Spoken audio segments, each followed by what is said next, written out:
Sa susunod na pagkikita ni Samantha at Gabo, sila ay magkakampihan na. Samantala ipatanggal naman ni Ricardo itong si Samantha sa pwesto nito dahilan sa pagsuway umano ng anak at higit sa lahat, matinding takot ang nararamdaman ngayon ni Ricardo na baka malaman ni Samantha ang tungkol sa ugnayan niya sa pamilyang Zafra.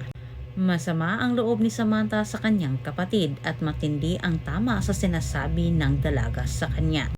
Napagtanto ni Samantha na tapusin na umano ang pagbibintang ni Ricardo at kanyang ate. Siya umano ang dahilan sa pagkawala ni RJ. Sinasabi sa isip ni Samantha kailangan na umanong may managot at may maiharap umano siya kay Ricardo. Ngunit sa kagustuhan naman ni Samantha na mahanap umano ang dumilo sa kanyang kapatid, hindi niya sukat akalain na ang kanyang ginagawa ang siyang maging dahilan para matuklasan niya ang totoong pagkatao niya na kung saan ay hindi sila mag-ama ni Ricardo. At samantala sa kabilang banda, pinakilos naman ni Ricardo ang kanyang mga galamay sa loob ng NCIA. Ilim nitong kinausap ang kanyang galamay at gusto niyang isabotahi ang kasong hinahawakan umano ni Samantha ngayon. Dumating si Samantha sa NCIA pero mas damang balita ang bumugad sa kanya. Sinabi kasi ng kanyang pinuno na kailangan umanong mahanap kaagad nila Samantha itong si Mr. Chan sa lalong madaling panahon upang kanila umano itong mapakanta at maituro umano si Victor na totoong mga illegal ang negosyo ng binata. Diretsang sinabi din ng kanyang pinuno ang suspensyon na posibleng matanggap ni Samantha kapag hindi sila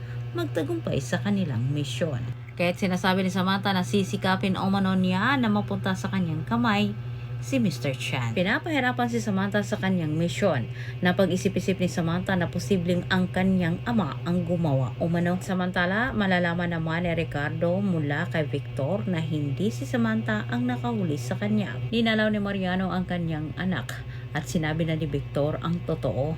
Pinapahanap nito si Gabo. Walang iba umanong dapat sisihin kaya siya nakakulong kundi itong si Gabo. Antabayan na niyo ang susunod kong update. Salamat.